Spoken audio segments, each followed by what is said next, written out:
ಇಡಿ raid ಅನ್ನ ಮಾಡಿತ್ತು ಸುಮಾರು 18 ಕಡೆಗಳಲ್ಲಿ ವಾಲ್ಮೀಕಿ ಅಭಿವೃದ್ಧಿ ನಿಗಮದಲ್ಲಿ ಆಗಿದ್ದಂತ ಒಂದು ಭ್ರಷ್ಟಾಚಾರದ ವಿಚಾರಕ್ಕೆ ಸಂಬಂಧಪಟ್ಟಂತೆ ಈಗ ಮಾಜಿ ಮಿನಿಸ್ಟರ್ ನಾಗೇಂದ್ರ ಇಡಿ ವಶಕ್ಕೆ ಬೆಂಗಳೂರಲ್ಲಿ ವಶಕ್ಕೆ ಪಡೆದಿರುವಂತದ್ದು ಇಡಿ ಅಧಿಕಾರಿಗಳು ಸುಮಾರು 48 ಗಂಟೆಗಳ ಕಾಲ ನಿರಂತರವಾಗಿ ಅವರ ಮನೆಯಲ್ಲಿ ಪರಿಶೀಲನೆ ಮಾಡಲಾಗ್ತಾ ಇತ್ತು. ಈಗ ಕಸ್ಟಡಿಗೆ ಪಡೆದುಕೊಂಡಿದ್ದಾರೆ ಅನ್ನುವಂಥದ್ರ ಬಗ್ಗೆ ಮಾಹಿತಿ ಸಿಗ್ತಾ ಇದೆ. ಮಾಜಿ ಮಿನಿಸ್ಟರ್, ಮಾಜಿ ಸಚಿವ, ಶಾಸಕರು ಕೂಡ ಆಗಿದ್ದಾರೆ ನಾಗೇಂದ್ರ ಅವರು. ಈಗ ಇಡಿ ಅಧಿಕಾರಿಗಳು ಅವರನ್ನ ವಿಚಾರಣೆಗೆ ಕರೆದೊಯ್ದಿದ್ದಾರೆ. ಕಸ್ಟಡಿಗೆ ಪಡ್ಕೊಂಡಿರುವಂಥದ್ದು ವಾಲ್ಮೀಕಿ ಅಭಿವೃದ್ಧಿ ನಿಗಮದಲ್ಲಿ ಆದಂತ ಹಗರಣಕ್ಕೆ ಸಂಬಂಧಪಟ್ಟಂತೆ ನಾಗೇಂದ್ರ ಅವರನ್ನ ವಶಕ್ಕೆ ಪಡೆಯಲಾಗಿದೆ. ಹೆಚ್ಚಿನ ವಿಚಾರಣೆಗಾಗಿ ವಶಕ್ಕೆ ಪಡೆದಿರುವಂಥದ್ದು ಇಡಿ 94 ಕೋಟಿ ಹಣ ವರ್ಗಾವಣೆ ಬಗ್ಗೆ ತನಿಖೆಯನ್ನ ಮಾಡ್ತಾ ಇದ್ದಾರೆ ಇಡಿ ಅಧಿಕಾರಿಗಳು. ಮತ್ತೊಂದು ಕಡೆ SIT ಅಧಿಕಾರಿಗಳು ಕೂಡ ತನಿಖೆಯನ್ನ ಮಾಡ್ತಾ ಇರುವಂಥದ್ದು.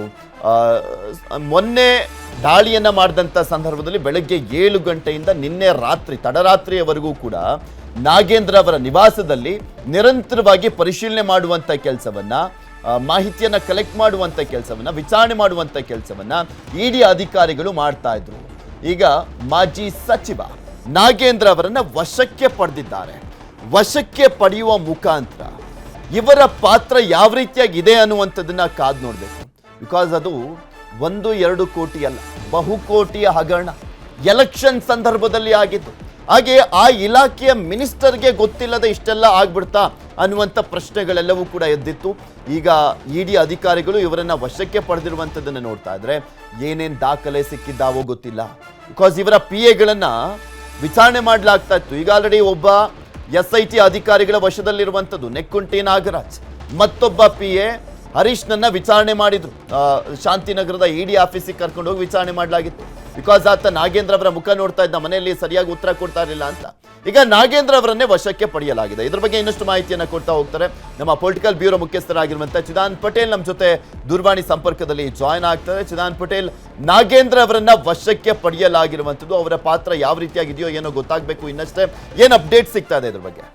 ಪೃಥ್ವಿರಾಜ್, ಮಹತ್ತರ ಬೆಳವಣಿಗೆಯೊಂದರ ಹಿನ್ನೆಲೆಯಲ್ಲಿ ಮಹರ್ಷಿ ವಾಲ್ಮೀಕಿ ನಿಗಮದ ಬಹುಕೋಟಿ ಹಗರಣದಲ್ಲಿ ಮಾಜಿ ಸಚಿವ ಮತ್ತು ಹಾಲಿ ಶಾಸಕ ಬಿ ನಾಗೇಂದ್ರ ಅವರನ್ನ ಕೆಲವು ನಿಮಿಷಗಳ ಹಿಂದೆ ಬೆಂಗಳೂರಿನ BL ನಿವಾಸದಲ್ಲಿ ಇಡಿ ಅಧಿಕಾರಿಗಳು ವಶಕ್ಕೆ ಪಡೆದು ಅವರನ್ನ ರಹಸ್ಯ ಸ್ಥಳಕ್ಕೆ ಕರೆದುಕೊಂಡು ಹೋಗ್ತಿರುವಂತದ್ದು. ಇಡೀ ಪ್ರಕರಣದಲ್ಲಿ ನಾಗೇಂದ್ರ ಅವರ ಹೆಸರು ಪರೋಕ್ಷವಾಗಿ ಉಲ್ಲೇಖ ಆಗಿರುವಂತದ್ದು. ಇಡೀ ಪ್ರಕರಣದಲ್ಲಿ ನಾಗೇಂದ್ರ ಕೂಡ ಭಾಗಿಯಾಗಿದ್ದಾರೆ ಅಂತ ಹೇಳಲಾಗ್ತಿದೆ. ಹೈದರಾಬಾದ್ನ ಅನೇಕ ಫೈನಾನ್ಸ್ ಕಂಪನಿಗಳು, ಬಾರ್ ಅಂಡ್ ರೆಸ್ಟೋರೆಂಟ್ಗಳು ಮತ್ತು ಅವರ ಅತ್ಯಾಪ್ತ ಆಗಿದ್ದಂತ ಏಜೆಂಟ್ ಆಗಿದ್ದಂತ ನೆಕ್ಕುಂಟಿ ನಾಗರಾಜ್ ಅವರ ಮತ್ತು ಇವರ ಸಂಪರ್ಕಗಳು ಮತ್ತು ಮಾಹಿತಿಯ ಮೇರೆಗೆ ಇಡಿ ಹೆಚ್ಚಿನ ವಿಚಾರಣೆಗಾಗಿ ವಶಕ್ಕೆ ಪಡೆದುಕೊಳ್ಳಲಾಗಿದೆ. ಇವತ್ತು ಬಹುಶಃ ವಶಕ್ಕೆ ಪಡೆದ ಬಳಿಕ ಇವತ್ತು ಅವ್ರನ್ನ ಕೋರ್ಟ್ಗೆ ಹಾಜರುಪಡಿಸುವ ಸಾಧ್ಯತೆ ಇದೆ ಅಂತ ಹೇಳಲಾಗ್ತಿದೆ. ಮತ್ತಷ್ಟು ವಿಚಾರಣೆಗೆ ಅವ್ರನ್ನ ಕಸ್ಟಡಿಗೆ ಪಡೆದುಕೊಳ್ಳುವ ಸಾಧ್ಯತೆ ಇದೆ ಅಂತ ಹೇಳಲಾಗ್ತಿದೆ. ಇದೀಗ ಕೆಲವೇ ನಿಮಿಷಗಳ ಮುಂಚೆ ನಾಗೇಂದ್ರ ಅವ್ರನ್ನ ವಶಕ್ಕೆ ಪಡೆದಿದ್ದಾರೆ. ಆ ಮುಖಾಂತರ ಕರ್ನಾಟಕ ಕಾಂಗ್ರೆಸ್ ಸರ್ಕಾರದ ಪ್ರಭಾವಿ ಮಾಜಿ ಸಚಿವ ಮತ್ತು ಹಾಲಿ ಶಾಸಕ ಇದೀಗ ಬಹುಕೋಟಿ ಹಗರಣದಲ್ಲಿ ಶಾಮೀಲಾಗಿ ಅರೆಸ್ಟ್ ಆಗಿದ್ದಾರೆ ಅಂತಲೇ ಹೇಳಲಾಗ್ತಿದೆ. ಒಟ್ಟಾರೆ ಇದು ಕಾಂಗ್ರೆಸ್ಗೆ ಅತಿದೊಡ್ಡ ಮುಜುಗರ ಅಂತ ಹೇಳಲಾಗ್ತಿದೆ. ನಾಗೇಂದ್ರ ಅವರು ಇಡೀ ಪ್ರಕರಣದಲ್ಲಿ ಪರೋಕ್ಷವಾಗಿ ಭಾಗಿಯಾಗಿರುವಂತದ್ದು ಮತ್ತು ಈ ಹಣ ಎಲ್ಲ ಒಂದ್ ಕಡೆ ತೆಲಂಗಾಣ ಚುನಾವಣೆಗೆ ಬಳಸಿಕೊಳ್ಳಲಾಗಿದೆ ಎಂಬ ಮಾತು ಕೂಡ ಕೇಳಿ ಬರ್ತಿರ್ತಕ್ಕಂಥದ್ದು. ಆ ಮುಖಾಂತರ ಎಲ್ಲ ಒಂದ್ ಕಡೆ ಇದು ಬಹುಕೋಟಿ ಹಗರಣ ಅಂತೇಳಿ ಸಾಬೀತಾಗಿರುವಂತದ್ದು ಮತ್ತು MG ರಸ್ತೆಯ ಯೂನಿಯನ್ ಬ್ಯಾಂಕ್ ನ ಮುಖ್ಯಸ್ಥರು ಸೇರಿದಂತೆ ಸುಮಾರು 20ಕ್ಕೂ ಹೆಚ್ಚು ಜನರು ಈ ಹಣದ ಭಾಗಿದಾರರು ಮತ್ತು ಪಾಲುದಾರಿದ್ದಾರೆ ಅಂತ ಹೇಳಲಾಗ್ತದೆ. ಅದರಲ್ಲಿ ಪ್ರಮುಖ ಪಾಲುದಾರರೇ ನಾಗೇಂದ್ರ ಎಂಬ ಮಾತು ಕೂಡ ಕೇಳಿ ಬರ್ತಿರ್ತಕ್ಕಂಥದ್ದು ಮತ್ತು ಇಡೀ ಪ್ರಕರಣದಲ್ಲಿ ನಾಗೇಂದ್ರ ಅವರು ಪರೋಕ್ಷವಾಗಿ ಭಾಗಿಯಾಗಿರ್ತಕ್ಕಂಥದ್ದು, ಒಂದಷ್ಟು ಸೂಚನೆಗಳನ್ನು ಕೊಟ್ಟಿರ್ತಕ್ಕಂಥದ್ದು, MD ಪದ್ಮನಾಭ್ ಜೊತೆ ಏನು ಸಭೆಗಳು ನಡೆಸಿರುವಂತದ್ದು ಮತ್ತು ಯೂನಿಯನ್ ಬ್ಯಾಂಕಿಗೆ ಅಕೌಂಟ್ಗೆ ಹಣ ಹಾಕ್ಲಿಕ್ಕೂ ಕೂಡ ಅವರೇ ಎಲ್ಲೊಂದ್ ಕಡೆ ಪರೋಕ್ಷವಾಗಿ ಸೂಚನೆ ಕೊಟ್ಟಿದ್ದಾರೆ ಅಂತ ಹೇಳಲಾಗ್ತದೆ. ನೆಕ್ಕುಂಟಿ ನಾಗರಾಜ್ ಮುಖಾಂತರ ಹಣವನ್ನ ವರ್ಗಾವಣೆ ಮಾಡಿಕೊಂಡಿದ್ದಾರೆ ಅಂತ ಹೇಳಲಾಗ್ತಿದೆ. ಹಾಗಾಗಿ ಇಡಿ ಎಲ್ಲ ಅವರ ಸತತವಾಗಿ ಕಳೆದ 2 ದಿನಗಳಿಂದಲೂ ಕೂಡ ವಿಚಾರಣೆ ನಡೆಸಿತ್ತು. ವಿಚಾರಣೆಯ ಬಳಿಕ ಅನುಮಾನಾಸ್ಪದವಾದ ಉತ್ತರವನ್ನು ಕೊಟ್ಟಿರುವಂತದ್ದು, ಅಸ್ಪಷ್ಟವಾದ ಉತ್ತರವನ್ನು ಕೊಟ್ಟಿರುವಂತದ್ದು ಮತ್ತು ಸಮರ್ಪಕವಾಗಿ ಯಾವ ಮಾಹಿತಿಯನ್ನು ಕೂಡ ಕೊಟ್ಟಿಲ್ಲ ಮತ್ತು ಹಲವಾರು ದಾಖಲೆಗಳನ್ನ, ಕಾಲ್ ಲಿಸ್ಟ್ ಗಳನ್ನ, ಲೊಕೇಶನ್ ಡೀಟೇಲ್ಸ್ ಗಳನ್ನ ಮುಂದಿಟ್ಟುಕೊಂಡು ಅವರಿಗೆ ಪ್ರಶ್ನೆಯನ್ನ ಮಾಡಲಾಯಿತು. ಪ್ರಶ್ನೆಯ ಸಂದರ್ಭದಲ್ಲಿ ನಾಗೇಂದ್ರ ಅವರು ತಡವರಿಸಿರುವಂತದ್ದು ಮತ್ತು ಸುಳ್ಳು ಉತ್ತರ ಕೊಟ್ಟಿದ್ದಾರೆ ಅಂತ ಹೇಳಲಾಗ್ತಿದೆ. ಹಾಗಾಗಿ ಅವರನ್ನ ಇದೀಗ ಇಡಿ ಅಧಿಕಾರಿಗಳು ವಶಕ್ಕೆ ಪಡೆದುಕೊಂಡು ಇದೀಗ ಕರೆದುಕೊಂಡು ಹೋಗ್ತಿರ್ತಕ್ಕಂಥದ್ದು. ಆ ಮುಖಾಂತರ ಇಡೀ ಪ್ರಕರಣದಲ್ಲಿ ಈಗ ಮತ್ತೊಂದು ತಿರುವು ಸಿಕ್ಕಿದೆ ಅಂತ ಹೇಳಲಾಗ್ತಿದೆ. ನಾಗೇಂದ್ರ ಅವರು ವಶಕ್ಕೆ ಪಡೆದ ಬೆನ್ನಲ್ಲೇ ಕರ್ನಾಟಕದಲ್ಲಿ ಹಾಲಿ ಸರ್ಕಾರದಲ್ಲಿರ್ತಕ್ಕಂಥ ಅನೇಕರ ಸಚಿವರ ಎದೆ ಜಲ್ ಅಂತ ಅನ್ನುತ್ತಿದೆ ಅಂತ ಹೇಳಲಾಗ್ತಿದೆ. ಯಾಕಂತ ಇದರಲ್ಲಿ ಕೆಲವೊಂದ್ ಕಡೆ ಹಲವಾರು ಸಚಿವರು ಕೂಡ ಭಾಗಿಯಾಗಿದ್ದಾರೆ, ಪ್ರಭಾವಿ ರಾಜಕಾರಣಿಗಳ ಕೂಡ ಇದರಲ್ಲಿ ಭಾಗಿಯಾಗಿದ್ದಾರೆ ಎಂಬ ಮಾತು ಕೂಡ ಕೇಳಿ ಬರ್ತಿರುವಂತದ್ದು. ನಾಗೇಂದ್ರ ಅವರನ್ನ ವಶಕ್ಕೆ ಪಡೆದ ಬಳಿಕ ಮುಂದಿನ ತನಿಖೆಯ ಮುಂದಿನ ಹಂತದಲ್ಲಿ ಯಾರೆಲ್ಲ ಇದ್ದಾರೆ ಅನ್ನೋದು ಕೂಡ ಗೊತ್ತಾಗಲಿದೆ. ಚಿರಾನ್ ಪಟೇಲ್, ಒಂದ್ ಕಡೆ ನಾವು ಗಮನಿಸ್ತಾ ಇದ್ವಿ, ಮುಖ್ಯಮಂತ್ರಿಗಳ ಹಾದಿಯಾಗಿ ಉಪಮುಖ್ಯಮಂತ್ರಿಗಳು ಎಲ್ಲ ಹೇಳ್ತಾ ಇದ್ದಿದ್ದಿಷ್ಟೇ, ಅಧಿಕಾರಿಗಳು ಮಾಡಿದ್ದಾರೆ, ನಮ್ಮ ಶಾಸಕರುಗಳು ಮಾಡಿಲ್ಲ, ನಮ್ಮ ಸಚಿವರುಗಳು ಮಾಡಿಲ್ಲ ಅಂತ ಸಮರ್ಥನೆ ಮಾಡ್ಕೊಳ್ತಾ ಇದ್ರು. ಇದು ಯಾವ ರೀತಿ ಅವರಿಗೆಲ್ಲ ಸೇರಿದಂತೆ ಮುಖಭಂಗ ಆಗ್ತಾ ಇದ್ರೆ, ಇನ್ನೊಂದ್ ಕಡೆ ಬಿಜೆಪಿ ಇವತ್ತು ಬೇರೆ ಪ್ರತಿಭಟನೆ ಮಾಡ್ತಾ ಇತ್ತು ಮೂಡ ವಿಚಾರಕ್ಕೆ ಸಂಬಂಧಪಟ್ಟಂತೆ. ಈಗ ನಾಗೇಂದ್ರ ವಶಕ್ಕೆ ಪಡೆದಿರುವಂತ ಕಾರಣಕ್ಕೋಸ್ಕರ ಆ ಪ್ರತಿಭಟನೆಗೆ ಇನ್ನಷ್ಟು ಯಾವ ರೀತಿಯ ಶಕ್ತಿ ಬಂತು ಅಂತ ಹೇಳ್ಬೋದು.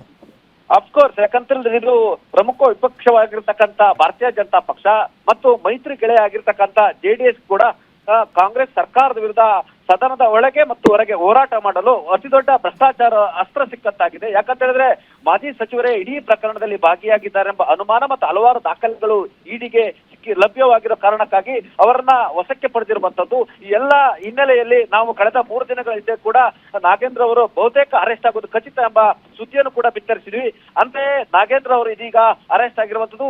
ಇಡಿ ಅಧಿಕಾರಿಗಳು ಅವರನ್ನ ಕರೆದುಕೊಂಡು ಹೋಗ್ತಿರ್ತಕ್ಕಂಥದ್ದು ಶಾಂತಿನಗರದ ಇಡಿ ಕಚೇರಿ ಅಥವಾ ಬೇರೆ ಸ್ಥಳದಲ್ಲಿ ಅವ್ರನ್ನ ಕರೆದುಕೊಂಡು ಮತ್ತಷ್ಟು ವಿಚಾರಣೆ ಮಾಡಿ ಕೋರ್ಟ್ಗೆ ಹಾಜರುಪಡಿಸಿ ಮತ್ತೆ ಕೋರ್ಟಿಂದ ಕಸ್ಟಡಿಗೆ ಪಡೆಯುವುದು ಬಹುತೇಕ ನಿಶ್ಚಲವಾಗಿರುವಂತದ್ದು. ಪೃಥ್ವಿ, ಇಲ್ಲಿ ಗಮನಿಸ್ತಾ ಇದೀವಲ್ಲ, ಇಷ್ಟು ದಿನ ಸಮರ್ಥನೆ ಮಾಡ್ಕೊಂಡು ಬರ್ತಾ ಇದ್ರು, ನಾವೇನೂ ಮಾಡಿಲ್ಲ, ನಾವ್ ಯಾವುದು ಹಣವನ್ನ ತಿಂದಿಲ್ಲ ಅಂತ. ಆದ್ರೆ ಈ ಒಂದು ವಿಚಾರ ಇದೆಯಲ್ಲ, ನಾಟ್ ಓನ್ಲಿ ಸ್ಟೇಟ್ ಪಾಲಿಟಿಕ್ಸ್, ರಾಷ್ಟ್ರ ಮಟ್ಟದಲ್ಲೂ ಕೂಡ ಒಂದು ಮುಜುಗರವನ್ನ ತರುತ್ತೆ ಕಾಂಗ್ರೆಸ್ಗೆ, ನೋ ಡೌಟ್. ಅದರಲ್ಲೂ ಇದ್ಯಾವುದೋ ಬೇರೆ ಒಂದು ವಿಚಾರದಲ್ಲಿ ಭ್ರಷ್ಟಾಚಾರ ಆಗಿರುವಂಥದ್ದಲ್ಲ, ದಲಿತರ ಹಣವನ್ನ ದುರುಪಯೋಗ ಪಡಿಸ್ಕೊಂಡಿರುವಂಥದ್ದು. ಅದು ಹೇಗೆ ಅಸ್ತ್ರ ಆಗುತ್ತೆ ಅಂತ ಬಿಜೆಪಿಗೆ? ಖಂಡಿತವಾಗಿಯೂ ದಲಿತರ ಹಣವನ್ನ ದುರುಪಯೋಗ ಪಡಿಸ್ಕೊಂಡಿರತಕ್ಕಂಥದ್ದು ದಲಿತ ಮಂತ್ರಿ ಆಗಿದ್ದಂಥವರೇ, ದಲಿತ ನಾಯಕರುಗಳೇ, ಮತ್ತು ಇದು ಅಕ್ಷಮ್ಯ ಅಪರಾಧ ಅಂತ ಹೇಳಲಾಗ್ತದೆ. ದಲಿತರ ಬಗ್ಗೆ ಸದುದ್ದೇಶದ ಹೆಸರಿನಲ್ಲಿ ಮೊಸಳೆ ಕಣ್ಣೀರು ಸುರಿಸ್ತಕ್ಕಂಥ ಕಾಂಗ್ರೆಸ್ಗೆ ಇದೀಗ ಈ ಹಗರಣದಿಂದ ಮುಖಭಂಗ ಆಗಿರುವಂತದ್ದು. ಹಾಗಾಗಿ ಇದಕ್ಕೆ ರಾಜ್ಯದ ಮುಖ್ಯಮಂತ್ರಿಗಳು ಮತ್ತು ಉಪಮುಖ್ಯಮಂತ್ರಿಗಳು ಯಾವ ಉತ್ತರವನ್ನು ಕೊಡ್ತಾರೆ ಅನ್ನೋದು ಕಾದು ನೋಡ್ಬೇಕಾಗಿದೆ. ಮತ್ತು ಈಗಾಗಲೇ ಲೋಕಸಭೆಯ ಪ್ರತಿಪಕ್ಷ ನಾಯಕ ಆಗಿರ್ತಕ್ಕಂಥ ರಾಹುಲ್ ಗಾಂಧಿ ಅವರು ಪ್ರಧಾನಿ ಮತ್ತು ಬಿಜೆಪಿ ಸರ್ಕಾರದ ಭ್ರಷ್ಟಾಚಾರದ ಆರೋಪವನ್ನು ಮಾಡ್ತಿದ್ರು. ಹಾಗಾಗಿ ರಾಹುಲ್ ಗಾಂಧಿ ಅವರು ಮುಂಬರಲಿರ್ತಕ್ಕಂಥ ಬಜೆಟ್ ಅಧಿವೇಶನ ಮತ್ತು ಮಳೆಗಾಲದ ಅಧಿವೇಶನದಲ್ಲಿ ಯಾವ ರೀತಿಯ ಉತ್ತರವನ್ನು ಕೊಡ್ತಾರೆ ಮತ್ತು ಇದನ್ನು ಯಾವ ರೀತಿಯ ಡಿಪೆಂಡ್ ಮಾಡ್ಕೊಳ್ತಾರೆ ಮತ್ತು ಭ್ರಷ್ಟಾಚಾರದ ಸಂಬಂಧಪಟ್ಟ ಹಾಗೆ ಕಾಂಗ್ರೆಸ್ ಸರ್ಕಾರ ಯಾವ ರೀತಿ ಸಮರ್ಥನೆ ಮಾಡ್ಕೊಡ್ತಾರೆ ಅಂತ ಕಾದ್ ನೋಡ್ಬೇಕಾಗಿದೆ. ಯಾಕಂತ ಹೇಳಿದ್ರೆ ಸ್ವತಃ ರಾಹುಲ್ ಗಾಂಧಿ ಅವರು ಕೂಡ ಕಳೆದ 2 ದಿನಗಳ ಹಿಂದಷ್ಟೇ KC ವೇಣುಗೋಪಾಲ್ ಮುಖಾಂತರ ವಾಲ್ಮೀಕಿ ನಿಗಮ ಹಗರಣದ ಸಂಬಂಧಪಟ್ಟ ಹಾಗೆ ಮತ್ತು ಮೂಡ ಹಗರಣ ಸಂಬಂಧಪಟ್ಟ ಹಾಗೆ ಮಾಹಿತಿಯನ್ನ ಕೇಳಿರುವಂತದ್ದು, ಗರಂ ಆಗಿರುವಂತದ್ದು. ಇಡೀ ಪ್ರಕರಣ ಇಷ್ಟು ದೊಡ್ಡ ಮಟ್ಟದ ಭ್ರಷ್ಟಾಚಾರ ಆಗುವ ಮುಂಚೆ ಸರ್ಕಾರದ ಮಾಹಿತಿಗೆ ಬಂದಿರ್ಲಿಲ್ವಾ? ಗುಪ್ತಚರ ಇಲಾಖೆಯಿಂದ ಮಾಹಿತಿ ಬಂದಿರಲಿಲ್ವಾ? ಮುಖ್ಯಮಂತ್ರಿ ಮತ್ತು ಉಪಮುಖ್ಯಮಂತ್ರಿಗಳಿಗೆ ಬಂದಿರಲಿಲ್ವಾ ಅನ್ನುವ ರೀತಿಯಲ್ಲಿ ಈಗಾಗಲೇ ಪ್ರಶ್ನೆಯನ್ನು ಮಾಡಿರುವಂತದ್ದು. ಈಗಾಗಲೇ ರಾಹುಲ್ ಗಾಂಧಿ ಕೂಡ ಗರಂ ಆಗಿರುವಂತದ್ದು ಮತ್ತು ACC ಅಧ್ಯಕ್ಷ ಮಲ್ಲಿಕಾರ್ಜುನ್ ಖರ್ಗೆ ಕೂಡ ಈಗ ಕರ್ನಾಟಕದಲ್ಲಿ ಸಂಬಂಧಪಟ್ಟವರನ್ನ ಪ್ರಶ್ನೆ ಮಾಡಿರುವಂತದ್ದು. ಯಾಕಂತ ಹೇಳಿದ್ರೆ ಇದು ದಲಿತರ ಹಣ ಆಗಿದ್ರಿಂದ ಇದು ಬೇರೆ ರೀತಿಯ ಸಂದೇಶ ರವಾನೆ ಆಗ್ತಿರುವಂತದ್ದು, ಅದು ಕಾಂಗ್ರೆಸ್ನ ಇಮೇಜ್ಗೆ ಡ್ಯಾಮೇಜ್ ಆಗ್ತಿರುವಂತದ್ದು. ಎಲ್ಲೊಂದ್ ಕಡೆ ಕಳೆದ 10 ವರ್ಷಗಳ ನಂತರ ಲೋಕಸಭೆಯಲ್ಲಿ ಕಾಂಗ್ರೆಸ್ ಪಕ್ಷ ಮತ್ತೆ ಅಧಿಕೃತವಾಗಿ ಪ್ರತಿಪಕ್ಷವಾಗಿ ಹೊರಹೊಮ್ಮಿರುವಂತಹ ಸಂದರ್ಭದಲ್ಲಿ ಇಂಥ ಒಂದು ಕರ್ನಾಟಕ ಸರ್ಕಾರದಲ್ಲಿ ಅತಿ ದೊಡ್ಡ ಭ್ರಷ್ಟಾಚಾರ ಆಗಿರುವ ಸಂಬಂಧಪಟ್ಟ ಹಾಗೆ ಲೋಕಸಭೆಯಲ್ಲೂ ಕೂಡ ಭಾರತೀಯ ಜನತಾ ಪಕ್ಷ ಅಂದ್ರೆ NDA ನಾಯಕರು, ಪ್ರಧಾನಿ ಸೇರಿದಂತೆ ಕಾಂಗ್ರೆಸ್ ವಿರುದ್ಧ ಮತ್ತು ಕಾಂಗ್ರೆಸ್ನ ಇಂಡಿ ಒಕ್ಕೂಟದ ವಿರುದ್ಧ ತಿರುಗಿ ಬೀಳುವುದು ಬಹುತೇಕ ಖಚಿತ ಆಗಿರುವಂತದ್ದು. ಇದು ಅತಿ ದೊಡ್ಡ ಮುಜುಗರ ಆಗಿರುವಂತದ್ದು. ಇದು ರಾಷ್ಟ್ರ ಮಟ್ಟದಲ್ಲಿ ಕಾಂಗ್ರೆಸ್ಗೆ ಮುಜುಗರ ಆಗಿರುವಂತಹ ಪ್ರಕರಣ ಆಗಿರುವಂತದ್ದು. ಹಾಗಾಗಿ ಕಾಂಗ್ರೆಸ್ ಇದಕ್ಕೆ ಯಾವ ರೀತಿ ಉತ್ತರವನ್ನು ಕೊಡುತ್ತೆ ಅನ್ನೋದು ಕಾದು ನೋಡ್ಬೇಕಾಗಿದೆ. ಒಟ್ಟಾರೆ ನಾಗೇಂದ್ರ ಅವರ ವಶಕ್ಕೆ ಪಡೆದ ಬೆನ್ನಲ್ಲೇ ಹಲವಾರು ಬೆಳವಣಿಗೆಗಳು ನಡೆಯುವ ಸಾಧ್ಯತೆ ಇದೆ ಅಂತ ಹೇಳಲಾಗ್ತದೆ. ಅವರ ಮಾಹಿತಿಯ ಮೇರೆಗೆ, ಆಧಾರದ ಮೇರೆಗೆ ಚಿದಾನ್ ಪಟೇಲ್, ಓಕೆ, ಈಗ ನಾಗೇಂದ್ರ ಅವರ ರಾಜೀನಾಮೆಯನ್ನು ಪಡ್ಕೊಂಡ್ಬಿಟ್ರು. ಆದ್ರೆ ಇಲ್ಲಿ ಪ್ರಮುಖವಾಗಿ ವಾಲ್ಮೀಕಿ ಅಭಿವೃದ್ಧಿ ನಿಗಮದ ಅಧ್ಯಕ್ಷರಾಗಿರುವಂತಹ ಬಸನಗೌಡ ದದ್ದಲ್ ಅವರ ರಾಜೀನಾಮೆಯನ್ನ ಪಡ್ಕೊಳ್ಳಿಕ್ಕೆ ಯಾಕೆ ಹಿಂದೆ ಮುಂದೆ ನೋಡ್ತಾ ಇದ್ದಾರೆ ಅಂತ, ಅವ್ರು ತಪ್ಪು ಮಾಡಿಲ್ಲ ಅನ್ನುವಂಥದ್ದೇನಾದ್ರೂ ಖಚಿತ ಮಾಹಿತಿ ಇದೆಯಾ?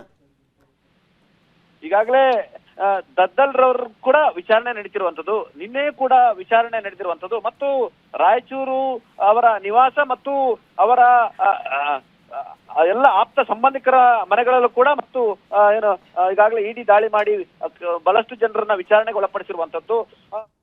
ಕನ್ನಡಿಗರ ಮೆಚ್ಚಿನ ನಿಮ್ಮ ನ್ಯೂಸ್ 18 ಕನ್ನಡ ಈಗ ವಾಟ್ಸ್ಆಪ್ನಲ್ಲಿಯೂ ಲಭ್ಯ. ಕರ್ನಾಟಕ ಮತ್ತು ದೇಶ ವಿದೇಶದ 360 ಡಿಗ್ರಿ ಸುದ್ದಿ ವಿವರವನ್ನ ನೀವು ನಿಮ್ಮ ಕೈ ಬೆರಳುಗಳಲ್ಲಿಯೇ ಪಡೆಯೋದಿಕ್ಕೆ ಈ QR ಕೋಡ್ ಅನ್ನ ಸ್ಕ್ಯಾನ್ ಮಾಡಿ. ನಮ್ಮ ಚಾನೆಲ್ ಅನ್ನ ಫಾಲೋ ಮಾಡಿ, ನೋಟಿಫಿಕೇಶನ್ ಆನ್ ಮಾಡಿ.